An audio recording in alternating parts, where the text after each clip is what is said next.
Let's go! Legion! 1, 2, 3, go! Welcome to episode 2 of Comic Con Community. I'm your host Will, and tonight I'm joined by many people from the Fleetwood Community Comic Con C.I.C. So we've got a whole bunch of people. These are not the people that made the last episode, so we had to split it into two because it's like organising a game of Dungeons and Dragons. Nobody can make the same night. If you're a DM, you'll probably know what I'm talking about, and if you're not, you probably haven't got a clue. But with us tonight, we've got Dennis. Hi, Dennis. We've got Sav. Hello. We've got Paul. Hello. We've got Eva, aka Mermaid Muriel. Hello. Hi, and we've also got Rebecca joining us tonight. Hello. So, as I've mentioned, you're all part of the Fleetwood Community Comic Con C.I.C. You were all there in attendance at our event earlier this year, which went absolutely fantastic. I'm just going to work the way around, just having a quick introduction to what your role was at that event. So we'll start with Dennis. So Dennis, what was your role at that event, and what is your general role within the Community Comic Con? So I was mostly a greeter at the events, and like I was handing out the games for like the cosplay bingo, stuff like that, handing out lollipops because it was National Lollipop Day as well, I think. It was that did actually come up in the last one, I think. Just acted like an information desk as well. Right, like customer services. Yeah. Excellent. Work in retail, wonderful. And Sav, what was your role? I mean, obviously, for people that know, Sav, you're a Ready Player 2 cosplayer. That's right, yeah. So my role for Fleetwood Community Comic Con was mostly working with the cosplayers from Community Comic Con cosplayers. And we were just arranging, part of what I was responsible for was organising a horde of zombies to make their way from Marine Hall to the start of the Trans Sunday Parade. So that was quite an interesting sight for people looking on. I was in full Super Mario cosplay at the time, leading a horde of zombies. So there's a lot of that, a lot of fun times, really. Yes. Interesting, yeah, like the Pied Piper of zombies, I suppose. Exactly. Paul, so what was your role at Comic Con, and what generally is your role within the group? So my role was guest manager. So I was looking after the guests that we booked. We booked some fantastic guests, just to name a few, like Phil Fletcher, Dean Michael, who did the conga and sung. We had Ruben, who had all the kids drawing the fish because he plays a little fish on the BBC. We had Ashley Lister, who writes horror books, did workshops. We had Peter Houghton, Space, again, draws comics, did the workshops that went fantastically well. And then we had some horror with Reese and Craig from Bohorg. So yes, we had a whole range of different guests, and my job was just to look after them, make sure they were okay, and then get the feedback after. And the feedback was just everybody absolutely enjoyed it, and they said it was the best con they'd ever been to. That's good to hear. I would imagine you had your hands full on the day because obviously there was quite a few guests, and we had people in the main room, we had people doing workshops, we had people doing the Q&A on the stage outside. So you would probably spent a lot of your time flitting between the different rooms and just making sure everybody was doing what they should be doing, I suppose. It was. So Alan did a time schedule, so it's quite easy to run off, and then we were just getting them to the Q&As, making sure everything was fine, getting them back out, getting in. The rain didn't help, obviously, because it was all getting soaked, but yes, running around. Yeah. But then I got time to, like I said, go and see the workshops, make sure they were thinking. You was in there with the board games, and it was, it was fantastic, absolutely fantastic, and the feedback was unreal. Good. That's really good to hear. Yeah, we've touched on that in the last podcast. The feedback that we've got from the traders, from the guests, and just from the general public. Everybody loved it, which is really good. So hopefully we can keep that going Like I said, I don't think I've been to a Comic Con where the guests literally, as soon as it ended, said, "I want to come back," literally straight away. It wasn't like 2 days later, 3 days later, 5 days. No, it was literally as soon as we finished, it was, "I want me back. I want to come back next year. Please have me back." That's fantastic. That's really good. Yeah, that's a sign of a good con, definitely. So I'll move on to Eva. So Eva, aka Mermaid Muriel. I mean, what did you do on the day? I was the mermaid. I greeted kids. I made loads of little animals. I beads. Made loads of bracelets. And they pretty much all went because I was giving them away for free because I'm a mermaid and I have trinkets in my little treasure chest thing that I found in a seaside shop somewhere. Oh, fantastic. So, yeah, it takes a lot to find things that will work with what you've got because people think, oh, mermaids, I need to get something for my child. I'm like, I'm an adult and I am a mermaid and I'm not going to have something like that. Yes, yeah. So trying to Exactly. find something that looks kind of realistic can be quite difficult. Yeah. I like the new crown as well. You've got a new crown. Yes. Wonderful. My very new crown, because my other one that I wore at the Comic Con, it was made out of real shells by one of my friends. Right. And the shells are starting to break around the outside. Oh, no. And I'm gutted. But I found these guys and I have several more. They are very sparkly. Very, very sparkly. And these have come all the way from America, I think. So Wow. yeah. Right. I'm pretty sure it's America. Well, look after them because then they'll last you a long time. Yeah. Oh, yeah. I'm gonna definitely get way more crowns from her. I'm obsessed. They are fantastic. And we'll move on to Rebecca. So, Rebecca, at the last Comic Con, you weren't actually part of the FCCC at the time. You were in attendance as just a member of the public, weren't you? Yeah, I So, played what one happened on the day? I was playing one of the zombies in the scare zone and as part of the parade which I've organised. So Right. that was quite fun, just like hiding behind boxes and jumping out at people and seeing all the reactions. It was a fun experience. Yeah, I can imagine it was. So because you were there as a member of the public, I mean, everybody else was kind of, we were involved in all the planning, everything. So we were all very much like, oh, Conte, is it going to plan? Is it working? Is it not working? But obviously you weren't involved in that. So you just came on the day and you enjoyed the day and you had a great time. How do you think it went as part of not being as part of at the time? How do you think it went?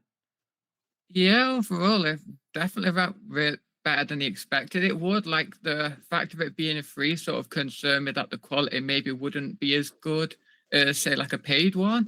But when it got there, it was a lot bigger and a lot better than anticipated. And yeah, it was overall fun.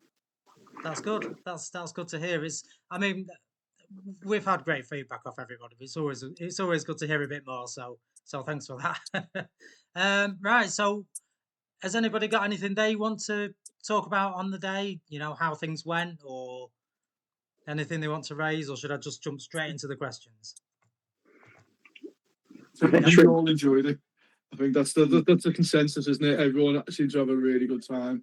Staff and attendees alike. So, I haven't heard anything contrary to that. Yeah, that's it. I've not heard any negativity at all. Everything's been great. And like I said, considering it was raining, do you imagine if it was sunshine as well? Yeah. So normally people put downers when it's raining. They have a negative comment because it's raining, but still no. Everyone was smiling. Everybody was happy. Everybody was giving great feedback. So there was no negativity, and we had pouring rain. It wasn't like spitting. It was pouring, drenching down with rain, and everybody was still smiling, laughing, having an amazing time, and we still even did the conga. I did get a lot of people when it was absolutely hammering it down come past me and go, "Oh, this is your kind of weather, isn't it?" I'm like, I'm a mermaid, not a duck. Yeah, that's it. It was a bit torrential. I mean, I was doing the board game, so I was actually inside all day. From when it started till the end, I don't think I actually got to see outside, which is a shame because I missed out on so much that was going on. I got to have a quick look around before we started, obviously, but once it did start, that was me. Then I was stuck inside, but that's okay because it was a great day. Well, that's it. It was fantastic because, like I said, even though it was raining, it was all still outside. People were still outside. There was a load of people still outside. Like I said, still heading to the scare zone. Sav was still dancing about in his Mario costume outside. You know what I mean? Having a fight with a crab. It was great. getting very wet. Yeah. So, as much as I'd like to talk about our event for the whole podcast, I think now what I want to do is I want to move on to each person individually just to cover so we can find out more about what other things we do. Obviously, we're all involved with the Fleetwood Community Comic Con, which is great, but it's more about what other things we do as well. So I'm just going to move on to Dennis. So Dennis, I believe you've got something to do with an Arnold Schwarzenegger competition going on. Yeah, so a few years ago, I went to the Arnold UK and met Arnold, and my friend was competing at it as well.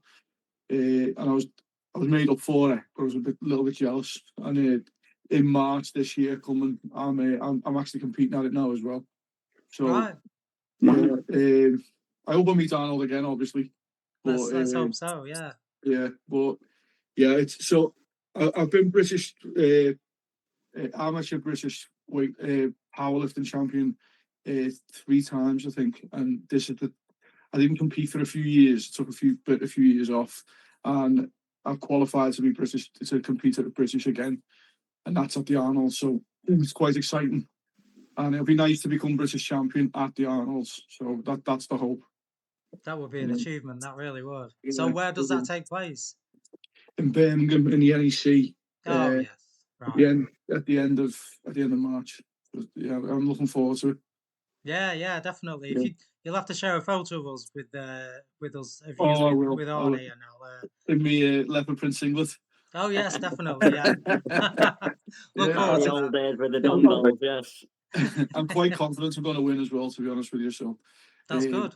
yeah, I mean, I do. I sounds big-headed, but I won 2 gold medals in my last comp, so I don't know. I seem to do okay at them. I've got a great coach, so I'm excited. Yeah, it sounds brilliant. Yeah, definitely. Definitely let us know how you get on. Will do. Thank you. Perfect. So I'll just move on to Sav. Sav, a quick question about your cosplaying. First of all, what made you take up cosplaying? Were you inspired by something, or did you just see other cosplayers and go, "That is something I want to do because it's so cool"? Yeah, it started from quite a young age. I've been a Spider-Man fan, as you can see, for quite since I was about 9, 10 years old, and I started collecting comic books. And I always thought to myself, I'd love to have a Spider-Man costume. At the time, the kind of costumes you'd get from shops were not very I don't know, high quality. So I was trying to get my nan. I remember for a good few years, to make me a Spider-Man costume, and I was working with her as well because I was trying to think of ways to do the lenses, and I was looking into doing getting one-way glass and getting it all shaped and stuff. This was like at 12 years old. Right. Before like 3D printing was a thing, and now it's quite easy to sort of mock sync up on a computer and then print it straight out. So yeah, it started way back, probably like sort of mid 90s, 93, 94, around about that time. My first real official cosplay was a Spider-Man clone. He's called Ben Riley, and his character's name is Scarlet Spider. It was Blackpool's first ever Comic Con as well at the time, and me and my fiance at the time, we decided to work on a cosplay each. I decided I'd try to make Ben Riley, Scarlet Spider, and she went for a Lady Loki cosplay. So that meant for her it was a massive homemade horns, headpiece that she made. Yeah. It was made from quite heavy material, so it turned out to be a bit of like a neck workout for the whole day when she was wearing that. Again, like I say, this is all before being able to get things printed quite, in lightweight materials. Yeah. So, but with my Scarlet Spider suit, I just looked at reference images from comic books, and I bought myself a red morph suit. I cut off the neck to make a little mask. With most Spider-Man cosplayers, I'd say, you and with the films as well, they will wear what we call a face shell. So it's like a plastic face shape underneath the mask, and that'll give your face it won't look like your nose is sticking out. It keeps everything sort of nice and smooth. Right. That's how Spider-Man gets his sort of like the shape. And when you see cosplays with that, it's because they've got like a plastic shell underneath, and then the lenses will magnetically attach to that face shell. So before I've got many face shells now, but at the time I bought myself a kid's Spider-Man mask from B&M Bargains for £5, something like that, and I spent hours and hours sanding it all down, and I got some lenses and attached it all magnetically myself. So it was a lot of work. I think I put about 35 or so hours into that cosplay. Both me and my wife, now wife, and we went to our first Comic Con, which was in Blackpool. So, and ever since then, really, it was the whole creating process, and then wearing it and people recognizing the character. Yeah, after that, I was hooked, to be honest, and it's been like that ever since. That was it. That was the start of your many costumes. Yeah. I mean, you've got to start somewhere, but you're giving away the tricks of the trade there as well with the mask underneath the mask. That Well, was, I mean, yeah, I did not know that. I don't know if everybody else knew that, but there you go. with a You lot, learned something. Yeah. you find like with a lot of the actors who play Spider-Man as well, because it takes so long to put the suit on to make sure there's no creases and to keep everything in place. They'll have like drinks straws inside the suit, so they can hydrate whilst performing as well. I haven't gone to that extreme. I just take the mask off. Yeah. A lot easier. But yeah, yeah, But the no, vision is always an issue with. I'd say nearly all Spider-Man cosplayers would agree. When you're wearing that suit, you're very restricted to your movement, and you've got to your lenses that you wear would fog up quite a lot. right. So you're Yeah. constantly taking them off because you couldn't really see. You'd have like 20. You wouldn't have much vision beyond that. Yeah. So yeah, it could be quite interesting. Yeah, I can imagine. It certainly sounds it. But yeah, and I've seen you. I saw you with the Mario one the other week as well, and the vision on that was quite limited because obviously you've got a big foam head on, and you can just like kind of see that way, but not that way. Yeah, no, mascot costumes are a different beast entirely. Very, very warm, but easy to Yes. put on. Yeah, a lot easier. Yeah. So we'll move on to Paul. So Paul, why don't you tell us a bit about your business? So mine is it's called Superstar Autos. I started it in COVID, as we all think up things because we have nothing to do. So I'm a massive collector. I've been collecting for over 25 years. And because of COVID, we couldn't go to Comic Cons, we couldn't go out. So it was basically online shopping. So I was buying, which I'd never done before really, was buying autographs online and stuff like that. But then I started getting into the chat groups of buying online and hearing some horror stories of fake autographs and printed autographs and stuff like that. And it was very, very upsetting. And people, like I said, it's people's collections. People lost a lot of money. So then it was the case of, do you know what? I think I'm going to try this because I was going to the Comic Cons anyway in the UK. So I thought I'll see if I can help and see what I could do. Didn't think anything much of it because I've never done anything like this before. I'm not really technical on computers or Facebook or Instagram, Twitter, stuff like that. I don't really know much about them. So I just set up a page and just give it a go really and put my name out there. And I started getting people from America, from Egypt, from Israel, so all over the world now. I do autographs for people, so I attend the Comic Cons with the person's item, get it signed, and ship it back to them.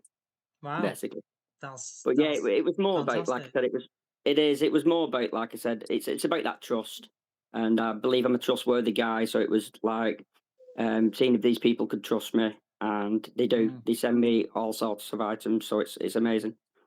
Right, I mean, that's not something I'd ever thought of really. What's the craziest thing you've ever taken to be signed? I know that this is just an out of the blue question, but what is the weirdest thing that you've ever had signed?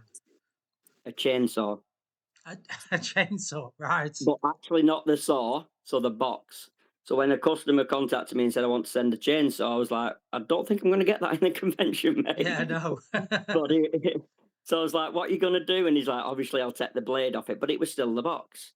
So yeah, so that was quite because you go some of these Comic Cons, you do go through metal detectors. Oh yeah, yeah. So yeah, Definitely so I'm safety like, I nowadays. don't know what's in the boxes. There's chains in there or what? Yeah, so I was like really panicking about that, getting it through. But obviously it got through and it got signed. Who was So it that signed it? oh, now you're asking. The woman, Lucy Lawless. Right. I can't remember. I don't know what she was in for that. No, I can't remember what it was for No. now. But it was relevant to a No. chainsaw, I'm presuming. Yeah, and even she said, oh my god, this is amazing, and thing. She was kind of stuck with it. But yeah, so that was crazy. Right. Yeah. I But mean, I think yeah. the biggest things when you're talking about bigger things, not unusual, is posters. People are trusting me with posters that have got, say, 30, 40, 50 signatures on it, and these posters could be Right. worth £5,000 to £10,000. Yeah. And they're trusting me to take it to a Comic Con to get it signed by an actor, you know. So yes, I so mean, that trust is amazing. Yeah, from the Y- customers, it's brilliant. It's yeah. fantastic. Like, I've built that trust with them. I don't think I'd send anybody something quite so valuable without doing some thorough investigations first. You know, it's but no, that's good that you've gained that trust. So yeah, so Superstar Auto, so you do that kind of thing. If somebody wants something signing, they can send it to you. You'll take it to a con, get it signed, and post it back. Basically, yeah, they can find me on Facebook, just Superstar Autos, just very, very easy. Send me a message. I use my own name. So when they send a message to Superstar Autos, it's actually me, Paul Stubbings, that comes up. So I use my name. And the reason why I do that is because, like I said, I'm treating it as it's me. Where Yeah. if you sometimes you go to companies, they're a company and you can't get in touch with a person. Yes. Because they're saying Yeah. it's the company, and then they can say, "Oh, it wasn't me," or "It's not me," or you know, Yeah. you know what it's like But with it is customer just you relations and dealing stuff. with the whole thing. It's So basically me. So right. yeah, so it is my Facebook page as well. So like I said, that's why I think I got the trust from, because they can see I've had my Facebook page since Facebook started. So it's Yeah. not like some name that just started in July or Yeah. some name that started in September. Do you know? So You've they been around a know that it's a while. real. Yeah, they know it's a real person. Yeah. And like I said, they know I'm not going to run off, because then people can basically ruin not just my company, but my name myself. You know, Yeah. they can Yeah. spread my name across. So yeah, so that's why I did it that way, because that just shows the trust to the customer. Yeah, and it certainly sounds like it's working, because it sounds like you've got quite a few customers out there. It does, yes. I mean, I think I've got about 400 members now. It's not Right. hitting the heights, but to me, that's great for me. Do you know? Oh yeah. Because like I said, I only did it about a year and a half ago. So for me, 400 members so far is brilliant. Yeah, that is Um, really good. I'm trying to get onto the Instagram and TikTok. I'll probably speak to Rebecca in the future, because I know nothing about that kind of stuff, and might need some help with that. Yeah, that's it. That's it. I mean, TikTok's a platform to jump on, because everybody's on there. You know, it's just it's so popular at the moment. I mean, I It is. say It's that about doing the I'm an videos. old It's man, not. It's so not you me. know. No, Yeah. that's it. Yeah. Well, no, thank you very much, Paul. We'll Thank move on you. to Eva, Muriel the mermaid. So, obviously, you make appearances as a mermaid. Yep. What inspired you to take up a mermaid? It wasn't really inspired. I met one of my very good friends. We met as I was working, and she came into my cafe. And there was nobody there, so we were having a chit chat like you do. And then she says, "Oh, I bet my hobby is weirder than your hobby." And I went, I doubt it. Because at the time I was doing pole fitness and aerial Right. hoop and silks and stuff like that, which a lot of people think is a bit of a weird hobby. And she went, "I'm a mermaid." And I went, "Wait, what? What? Since when is that a thing?" They're like, "That's the coolest thing ever." And then she took me to her place and showed me like her tails that she had. I had a play about in them, and she actually made me my very first neoprene tail. She hand painted it and everything. Wow. And when we were going through like what colors that I wanted or anything, I was like, well, I don't want to be a normal boring mermaid like blues and pale oranges and golds and greens. I'm like, I want to stand out. I am essentially a tropical fish. And she went, so Lisa Frank on acid that glows in the dark and it's UV. I'm like, yeah, that works. So that was my first tale. And then COVID happened and I had nothing else to spend my money on. So I got in contact with another friend of mine who actually made my tail out of silicone. And he used glow in the dark UV pigment. So I actually change colour if I've been out in the sun for too long. So the pink changes to orange, the blue I think changes to purple, the white changes to blue, and I think the yellow stays the same. So yeah, it is quite cool when you have a kid come past going, wait a second, you were pink earlier and now you're orange. Like, yes, It's like because I've been magic. out in the sun too long. Yeah, it's magical. It That's literally fantastic. all adds on to the magic and keeping everything alive, because with the age of the internet, everybody knows that everybody can Google everything nowadays. Yeah. And you do get kids going, oh, you're not real. Mermaids aren't real. And then it's your job to convince the kid that you are real. And Yeah. my favorite way is sort of putting my hand out like that and going, feel that. So they'll like stroke my hand and they'll go, does that feel real? Yeah. Then I'm a real mermaid. Well, there you go. Yeah, yeah. Look at my tail. And that gets them every time. They're just like, oh yeah. So yeah. So is your friend that gave you the tail, is she still doing it? She's sort of does it recreationally. She doesn't do it like for money or meets or anything. Right. She's done a couple of photo shoots for herself.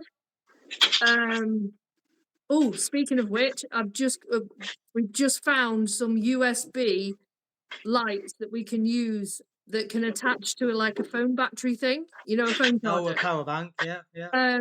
Yeah, that's it. And yeah, so that's going to be exciting because I'm going to get to do some night shoots and be all UV and colourful. So yeah, very excited about that. But yeah, she doesn't really do it anymore. My other friend who makes the tail, she does the odd one or two, I think, as far as I know. Right. But I mean, they go to like mermaid like meets, Oh, sort right. of like in Egypt, where Wow. they do like a whole weekend of like going to do photo shoots in the sea, having like swimming with sharks, you know, like all Okay. that kind of stuff. It just costs a lot of money. I would imagine it But does. they'll go Yeah. to like, but they have a big mermaid convention in America called Mercon, Of course. where mermaids from all over the world, like 400, 500 mermaids from all over the world, meet up in one place and they do like mermaid activities. So, like, you get to mess with beads, you get to make bracelets, you get to do photo shoots. That's included in the price. You can camp or you can stay in a hotel. Like, it's mental, absolutely mental. And there's a big one in Vegas as well. Is that on your to-do list? If I get round to it, but a lot of them are quite young. They're Right. all in their like 20s. Whereas I You're turned only 40. 21. I turned 40 2 weeks ago. So Oh, okay. but Right. there Right. is in America, there is a 75-year-old mermaid who does the float on the big parade thing in her town every year. And she is so well received, and people get really upset if she doesn't come. So they're like, make sure she has her float. So Maybe you need to jump on one of the local galas and see if you can get yourself a float for that. yeah, it's trying to figure out where to start, because I've sort of got into it, but I've always been part of somebody else's thing, Yeah. if you know what I mean. And somebody else's group. And without those connections, I'm just like, Yeah. Yeah. That's it. kind of thing. It's like, so I'm sort of trying to, I've set up my mermaid page, although I haven't actually done anything with it yet. That's why I've got the new crown, so I can do like an unboxing video and things like that. So I can start doing videos and stuff. My mum made me my walkable mermaid outfit, so I can switch between the two, or do a walkable mermaid and then do a photo shoot in my walkable mermaid outfit, that kind of thing. I've also got several other different projects on as well. Keeping plenty busy then. So if anybody Oh, yeah. listening is looking for a mermaid or has any suggestions of how Mermaid Muriel can get involved with a parade or a float or something similar, just get in touch. Get in touch. We'll pop your Facebook page up on screen, just so people know where they can get in touch with you as well. Yes, I will. Yeah. It's Then- just because then I you never haven't know. like done a lot with it. I've set it up, but I haven't done like an introduction or anything yet because I Yeah, haven't got that, round to it. yeah, that happens. That's fine. Baby steps.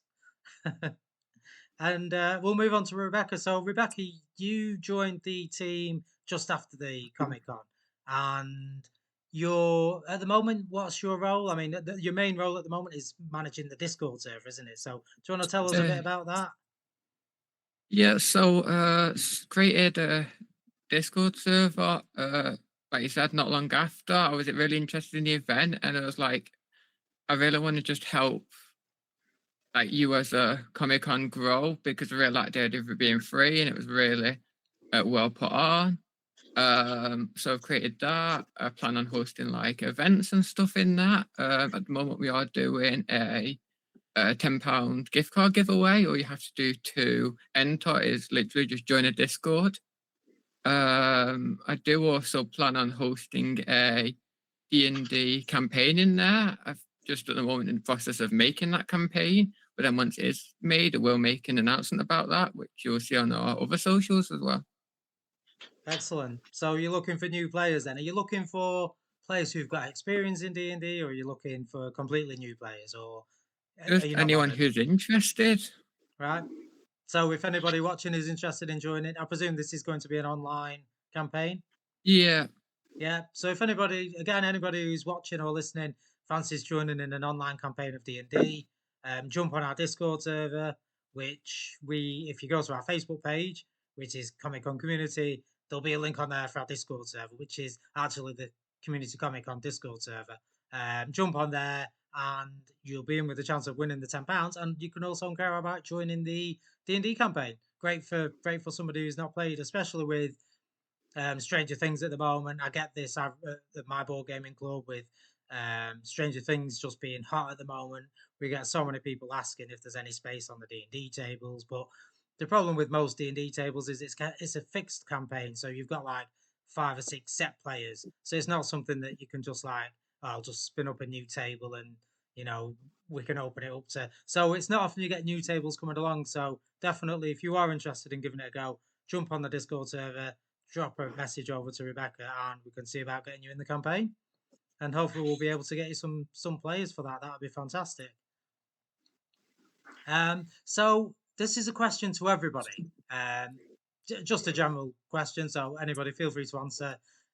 What has been, or what is, your favorite Comic Con that you have been to, or that you do go to? Now, nobody's allowed to say Liverpool though, because I know Liverpool Comic Con is one of the best ones and everybody loves it. But no, that's too obvious. So apart from Liverpool Comic Con, unless you've got a really good reason why you would say Liverpool Comic Con is your favorite, what is your favorite Comic Con that you've either been to, or the one that you enjoy going to the most, or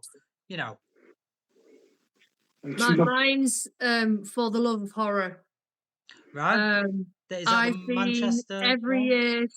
Yeah, I've been every year since 2021. I fell in love with it, and that's how I found the rest of the monopolies. But it's the only Comic Con that I'll buy for without any guest being announced. I will buy tickets because I know there'll be at least 4 people that I want to see. And That's this, good, yeah. the one that's coming up in April, I'm super excited about because they've got the Killer Clouds from Outer Space. I got my mum to make me a Killer Clowns from Outer Space skirt and shirt. So it's a 1950s style skirt with all of their faces on, and she made me a shirt out of a bed sheet.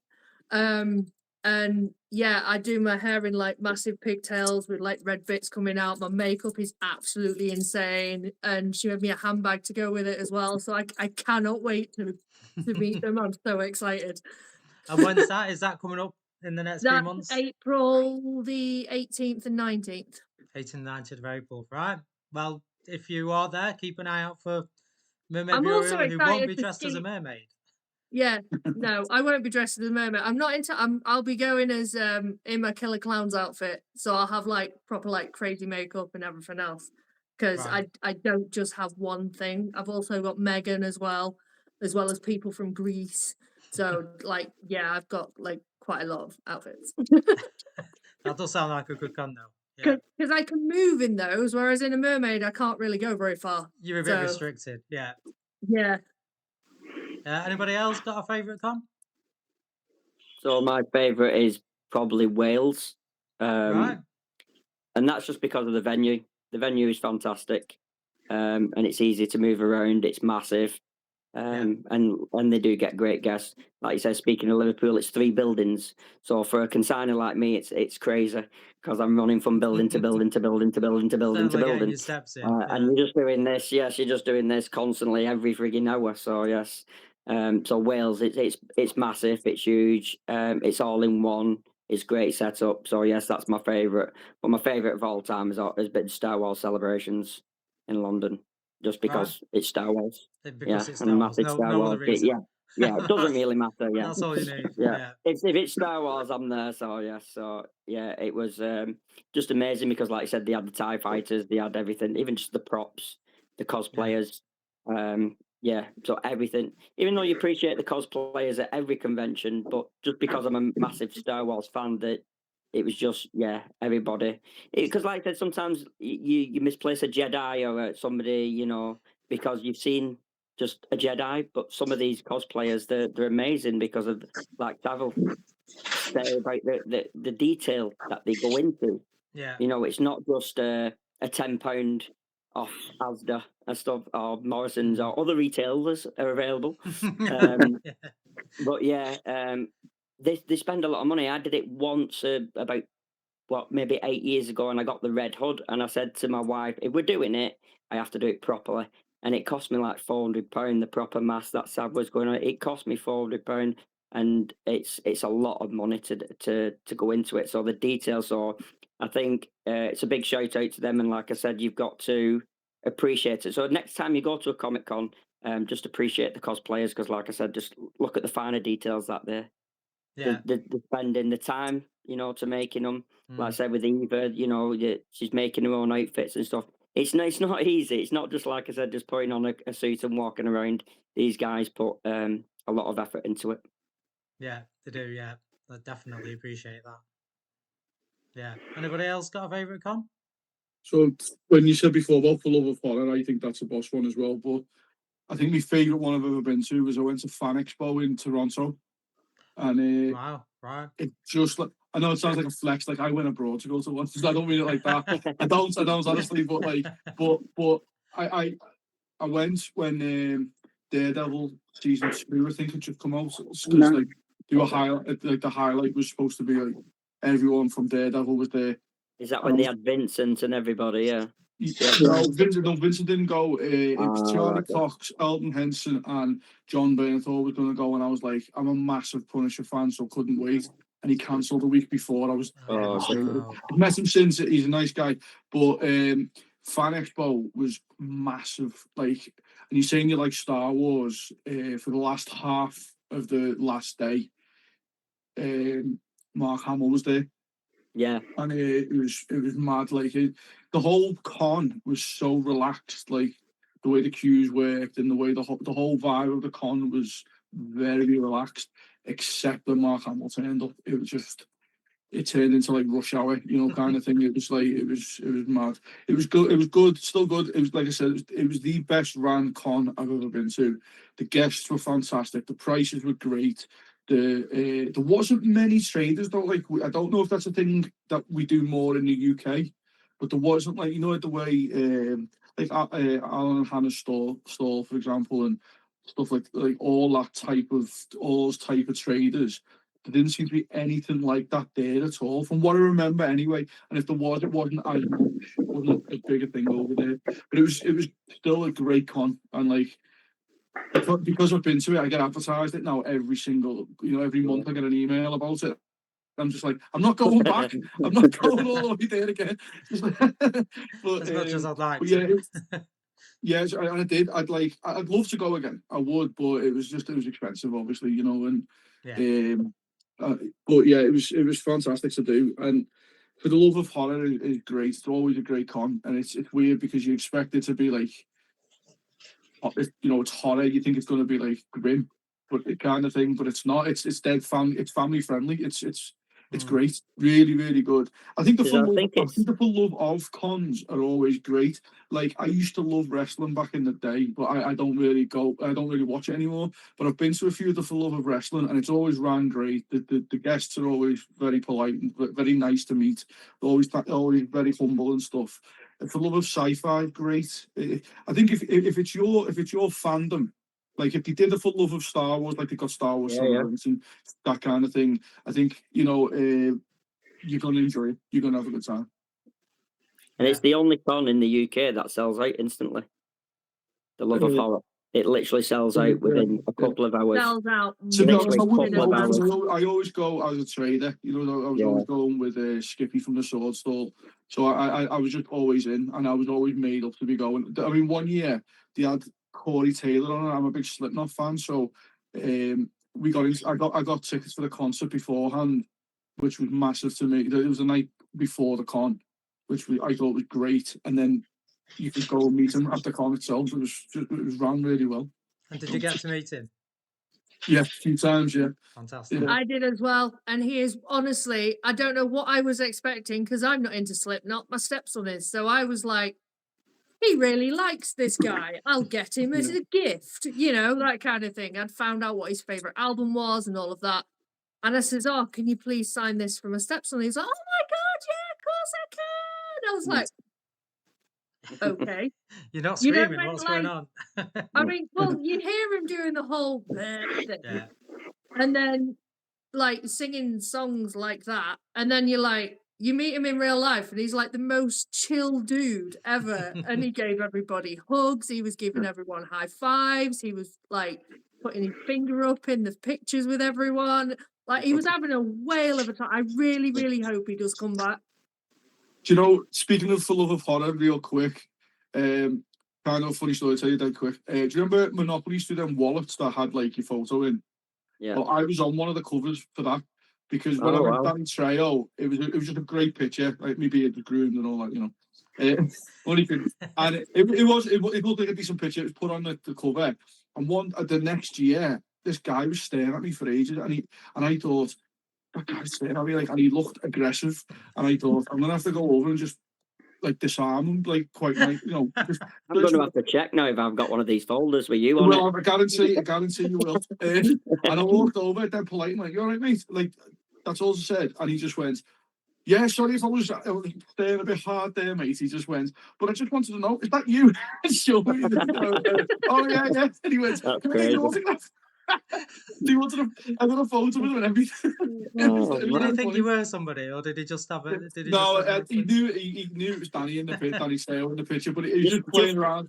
Just think you've won gold medals, but you signed an autograph because you're on the front of a folder. Yeah. Yeah. I was world champion for a year, and it's like, no, There you we're go. on the front cover of the full of a horror poster. Yeah. Oh, fantastic. Sorry, go ahead. So, Sav and Rebecca, do you have a favourite con at all, or do you have too many today? Well, I mean, I've attended quite a few over. I think I've been going to conventions for around about 11 years, mostly local Comic Cons. I think one of my first ones was the Blackpool Comic Con, which at the time was massive. It was a disaster, but it was really, really popular. I remember that one. Very busy. Yeah, it was. Unfortunately, it's unfortunate that happened because it did attract a lot of attention. Queues were huge for it. Yeah. After that, I've been to lots like the Wigan, like around mostly the northwest of the UK. But if I was to pick a favourite one, I say it wasn't actually a convention. I used to be part of a group called Heroic Alliance, and what would we do for Christmas and for Easter? We would raise money for the kids at Ronald McDonald's house, who were children going through like specialist care. and a lot of end of life. So it's quite an emotional place to be. And we would get things like we'd collect Easter eggs and different like selection boxes. And there'd be a group of about 6 or 7 cosplayers, and we'd go down and we'd spend a day with the kids, and we'd have a room set up for activities, like colouring and things like that. And I went as Spider-Man one year, and I think I went as Commander Shepard from a game called Mass Effect. And for me, those events, they weren't about like the photos of social media or anything like that. It was about giving like the kids that moment of, you know, when they really needed that bit of magic to the day. Yeah. Just to and I don't know, for me that will always resonate for me to be attending events like that. So I'm trying to do more of that. I'm in talks with trying to arrange things with Brian House, a local children's hospice. Yeah. And yeah, really being able to cosplay and give something back to the community. That's what I'm all about, really. That's fantastic. I mean, that's a great ethos. So if there are any local charities or hospitals watching, feel free to get in touch. I'm sure we can sort something out with Sav and the rest of the cosplayers. We've got quite a collection I'll of quite cosplayers happily now. do that as well. Yeah, Eva. Yeah, that would be fantastic. So Because I did one. I got asked if I wouldn't mind turning up. I was like, yeah, and they're like, oh, we're a special school, so we've got our own pool. I was like, wait, what? So I was swimming about in the pool, and all the kids were varying disabilities. Some were non-verbal, some had like alopecia, some like could barely walk, that kind of thing. And they were all pressed up against the glass. And I've managed to shimmy my way out of the pool because it was in my old tail that was a bit lighter. And I just put my hand up against the glass. And this little girl looked me dead in the eye and put her hand like directly above mine, and I very, very nearly broke. And then the guy was like, "Oh, we've got a wheelchair that can go in the water if you want, and I'll take you out to go and see him." And I was like, "I can go and see them?" He was like, "Yeah." And then that was it. Then like all the kids came over because one of the girls who was 16 had not long died, so they wanted to, it was just before Christmas, so they wanted to do like a big party so the other kids could like come to terms with it a little bit, I think. yeah. And they had other princesses there and stuff. And the girl's parents were there, and her mum and dad came over to me, and they both put their hands on my shoulder and they went, "She would have loved you. Oh, She was obsessed with mermaids. She would have loved you." And I was like, "I need to go outside." So the dude was like, "Right, she's going away for a minute." He pushed me outside while I bawled my eyes out for 10 minutes, and then I came back in and sort of like finished my bit. But yeah, it is one of the best things, seeing like little tiny tots that don't have the internet, that don't really care, that still believe in magic and that yeah. things are real and all that kind of stuff, and just see the joy on their faces when you see someone in a fin. It's one of my favorite things. Yeah, yeah, definitely. So if anybody out there has got a private pool as well, they I put want off a the mermaid for the day. Yeah. that'd be fantastic. Yeah. And Rebecca, do you have a favourite con? Well, And community. you're allowed to say Fleetwood, by the way. I'll That just wait is there. allowed. Fleetwood was my first ever one.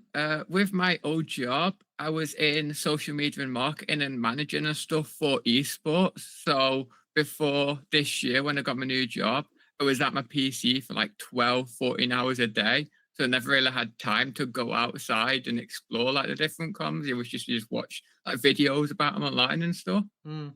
And then this year I got a new job working nights, and so now I have time to go out and explore these different countries during the day starting next year.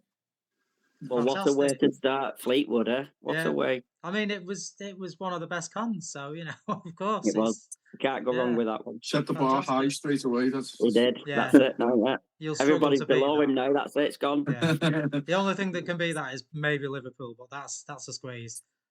Yeah. But I mean, Liverpool is I mean, I've never been to Liverpool Comic Con, but from what I can gather, Liverpool is one of the best cons in the UK, and that's just from the feedback that I've seen. I don't know if anybody's got anything to add It's to that. hectic. It's hectic. It's It very, very is busy. mad. It's crazy. Yes. But You that's have that's to go crazy, in man. with Yeah. military style operation timings and everything, with room for wiggle room just in case. You do, yes. You But- have to have a timetable. If you turn up blind without a timetable, you are done. You are I done mean, for. I Yeah. managed to do 15 different guests on a poor man's ticket, photographs and autographs, and I managed to get all 15 done in one day. Don't recommend it. No, But you managed. definitely But I not. did it, and Yeah. I still had time for food, and we still had time for breaks. Again, I do not recommend doing that many people in one day because No, it did that's- nearly that's a kill us. lot. And we were there from 8:30 till literally, I think it was like 7:15, because the last one was Corey Feldman. It's funny, It's really, probably- because the Comic Cons that I go to, that I've been to Liverpool 3 or 4 times now. I don't go for the guests, which is always seems a bit unusual because I just go to literally just to cosplay and to meet other people. So there's a lot. There's like that other community. That's what's great about Comic Cons. There's such a variety of different people who attend them. Like the people who are going for the guests and people who are like going for the traders. They've got like particular traders that they want to visit, and then you got like the cosplayers and the fans who want to see the cosplayers as well, and there's families as well of all different sort of a range of people. And I think that's what's great about Comic Con. It's such a mashup of different like people in one place. Yeah. Well, Yeah, I think that's what you're definitely. saying about what I was saying before about the appreciation about the cosplayers, because they have stepped up. The cosplayers, what they're wearing now is just amazing. Like I said, they could be actually in the films or the cartoons or the Yeah. games. They're that good. Like I said, they're not cheap tacky. They are proper expensive gear, and I think that's what makes it amazing. Like you said, they do all these meetups as well. They do all the meetups outside, and yeah, it's great. Yeah, there's a guy I know who cosplayed as Arkham Knight from a game, and he did it Yeah, that yeah. well that Warner Brothers contacted him, and he thought it was a joke and like brushed him off. He was like, "Yeah, whatever," thinking it was a hoax. And he No. contacted Well, I him don't again. know. I don't know who mentioned it in the group, but somebody mentioned the Warhammer cosplayer. Oh, yeah, oh those my outfits god, are I think that's phenomenal. the best cosplayer I've ever seen in my entire life. It Yeah. was like that. He was absolutely huge. He must have been about 10 foot tall. It was absolutely amazing. Yeah. Yeah. Yeah. The size of those, I mean, it was quite it was quite entertaining that when it rained at Fleetwood and everybody came inside into the room where I was running board games, and we had like all these cosplayers trying to squeeze into this room, and some of them have got these big props that they're swinging around, and it was just like everybody was crammed in there. It was quite entertaining, but yeah, some of those costumes are just they're fantastic. They really are. The amount of effort that goes into making them is phenomenal. But yeah, it's really good. So in terms of, I mean, I haven't been to many Comic Cons. So in terms of like other Comic Cons versus Fleetwood, I mean, I've done Fleetwood and I've done Blackpool over the years. I've run the board games at Blackpool as well for Nigel upstairs. What I've noticed is at other Comic Cons, like especially the bigger ones, there isn't as much to do. Is that No. a thing? Is that right? No, it's not, I but would it- say so. What you were doing with the board games, I think, is massively missing from Comic Cons. So It is. I went to MCM London a few years ago, and there was a massive board game section. And I'll be honest, at the time, the last time I played a board game was like Kaplunk when I was like 9. All my mates, Yeah. all my mates. I'm not being dismissive of it. There, it's just No, yeah. No, they did all my it. mates were like, "Oh," and he was jumping on there, and I was like, I haven't played." And you were like, "Mate, it's not like Mousetrap, you know." And all this, we were laughing, and he bought a few. We had a game later on in the hotel, and I had a boss time, to be honest. And I thought, why isn't there a section that's like, because there's the retro gaming. Yeah. Why isn't it? But like, I realised, don't get me wrong, you can't. Sometimes you probably can't play a full campaign of something like D&D. I Oh understand no. that can go on for quite a bit, but there's loads of board games you could have not just a quick go of, but like a good, enjoyable time. Yeah. And you think about the people you're surrounded by at Comic Con who want to put, like, for example, you could have an introduction to D&D, you know, Yeah. kind of thing. So I've God. never, I'll be honest, I've never played a game of D&D. I'd be quite interested to do it, but wouldn't it be the perfect place to do it at a con? Yeah, we did it at Okay. Blackpool. I had a DM come down to Blackpool and he did scheduled slots. So like 11 a.m. and 3 p.m. he'd do an hour's session of D&D. And he got people to sign up for it. And then when 11 o'clock came, he had a table full of kids and they absolutely loved it. And it was great because, you know, I mean, they just got on with it. None of them had played before. And he just did an introduction. It lasted about an hour and everybody loved it. And it's But just like you said, something, you know. they should have that section because you can introduce the new generation into board games. Yeah. They should have that section, and like I said, a person like yourself, like we had at Fleetwood, where people could just walk in. They might know nothing about them, and then you was welcome. Oh yeah, do you want to have a look? Do you want to think? Oh, I don't know how to play that. Doesn't matter. Sit down. Let's Yeah. show you. We've got people here who can show you how to do it, and that's what every con, like Dennis said, should have. It's quite interesting you say that because a lot of people's ideas when you say board games, they think Monopoly, they think Cluedo, and the games that they were brought up with in the childhood, maybe not so much now. I'm not too sure, but certainly for me. But when you start getting into games like Talisman, the sort of deeper game mechanics, you're going in on campaigns, and there's such a rich gameplay in board games. And when people experience it for the first time, they're like, "Oh, right, okay, so this is what you mean by board gaming." It's a fantastic hobby. Well, especially with children because their imaginations run wild. So, like you said, the campaign ones are brilliant because, like he said about Stranger Things, look at their campaigns, the D&D. You know that that's got to have brought more kids wanting to play it straight away now. You know what I mean? But the kids might have not heard of it until Stranger Things. No, another activity though I've always thought of is like an introduction into cosplay, because you get some young kids who turn up and then you see cosplayers and they go, bloody hell, you know, that's nice. I'd like to get into that maybe. And if you've got I do it? Yeah. What if do you've I got do? someone like a well-versed cosplayer running it, like you could be forward the facial stuff, you know, you could be like, oh, this is how you do this.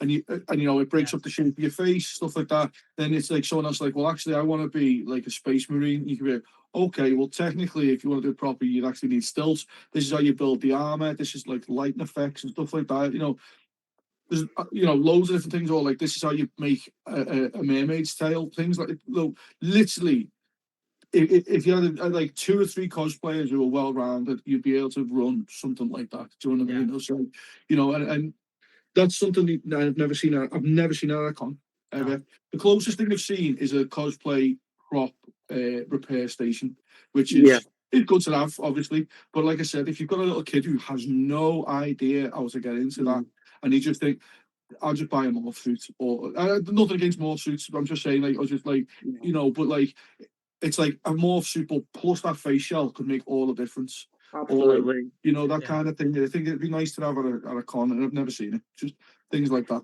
Well, that's what I loved about ours because of the space, the workshops. Because, like I said, people learn how to write a horror story. Exactly. Like I said, with the comic book drawings, the characters, them workshops were absolutely fantastic because, like I said, people got involved, and then they went home and they said, "I can actually draw a cartoon." You know, I can maybe start writing a horror story, like I said, that's the kind of things that I wanted at a Comic Con because they're the kind of things that inspire the next generation. And like I said, when I was a kid going to Comic Cons, we didn't have massive guests or stuff like that. It was always looking for a comic book, or looking for that Transformers toy, or looking for, and that's all gone now because it is all about the guests now, which is what my business is. So I'm grateful for it, but. I do miss the little ones where you go and find that rare comic book, that Beano, that Dandy, that the banana. I've been to a con before, a Comic Con.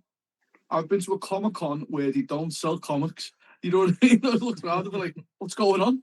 Like, I just want, and sometimes I don't buy them. I just want to have a look and see if there's something I need or want.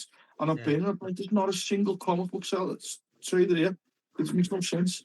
just think, I don't know, I just think it's nice to have a well-rounded, and like you're saying then about the workshops and stuff, I think the workshops we put on, I'm not being big-headed, I didn't really set it up or anything like that. I just think it was a nice selection of things, you know, like, and when you said about the horror, how to write a horror story and stuff like that, when I was younger, that's exactly what I wanted to do.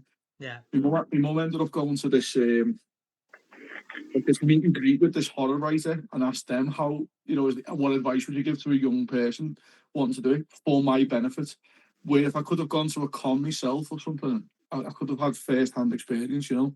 Yeah, It's just- actually got to have a go at doing it, you know. Yeah. Yeah. It's just Can we just go back on the board games a second? Because I've always wanted to ask Will, what's the oldest board game you actually have?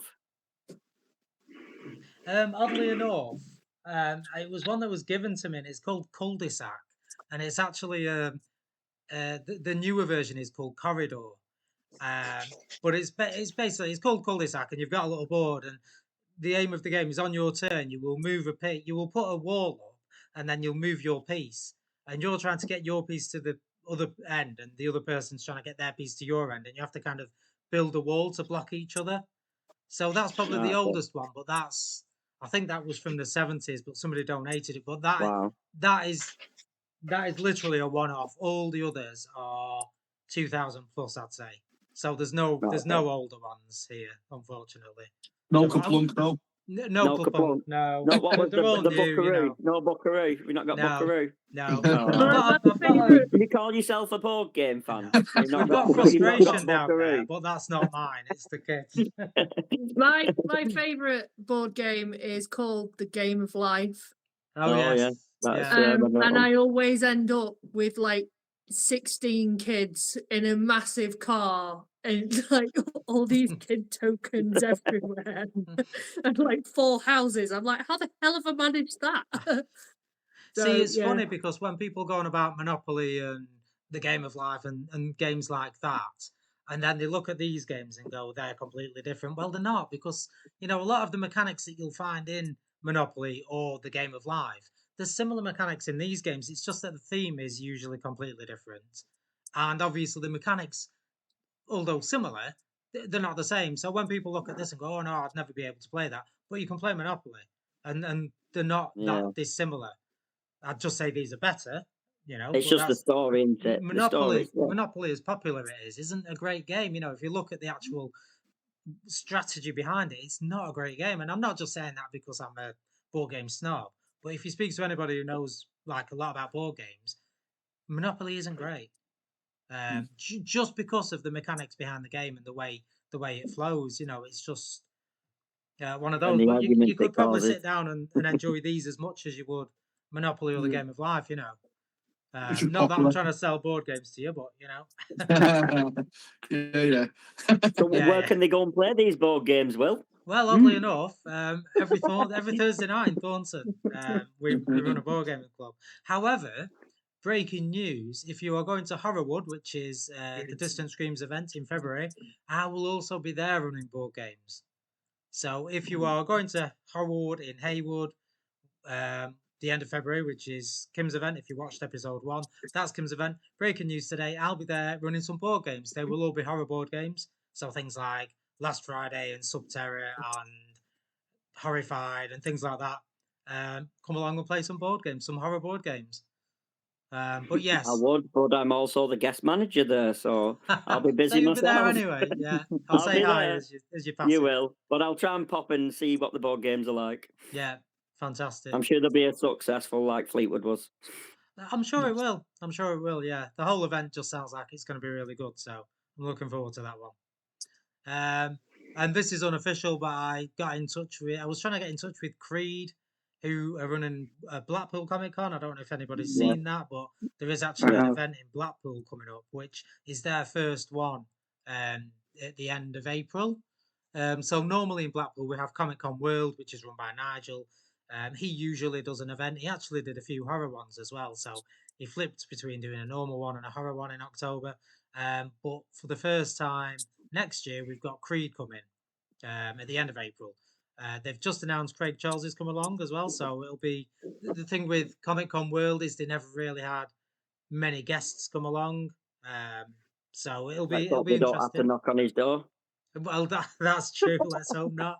Let's hope not. Yeah, I mean, if anybody is running a convention locally to like Lancashire and they want me to come out and run some board games, I'll happily do that because it's spreading the word of board games to the next generation, as we say, because it's not everybody gets to enjoy them. It's unless you know somebody who's into it, then you don't get to enjoy this kind of board game. So I'll Like I happily, said, if you introduce them, to children, because they're always too much on the video consoles now. But if you get yeah. them out and introduce them to the board games, I think they'll absolutely love them. I Yeah, think and they they will. do. They do. We have a couple of kids come to the club. Well, it's my son and one of the other members' sons, and they'll sit and they'll play Pokemon the card game, and they'll also play some of the other board games, some of the easier ones, but still good board games, and they'll sit and play board games for the night, and they do enjoy it. So it's definitely one of those things. Get off your electronics and move over to board games for a bit.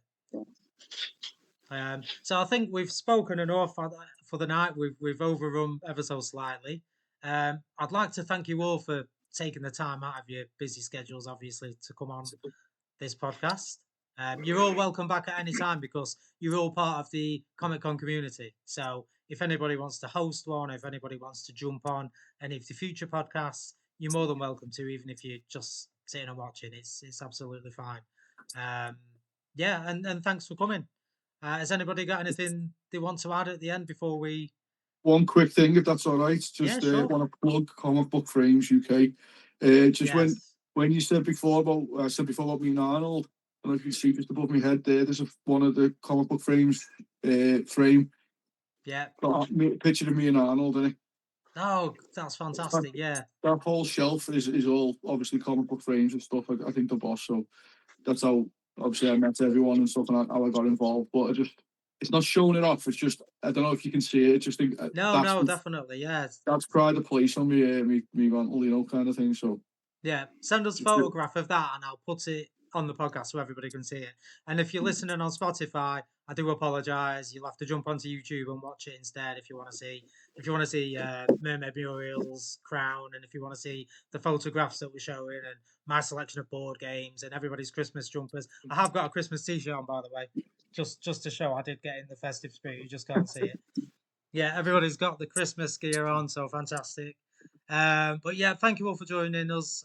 Thanks for your time that you've taken out of your day to join us tonight, and I'll speak to you all again soon.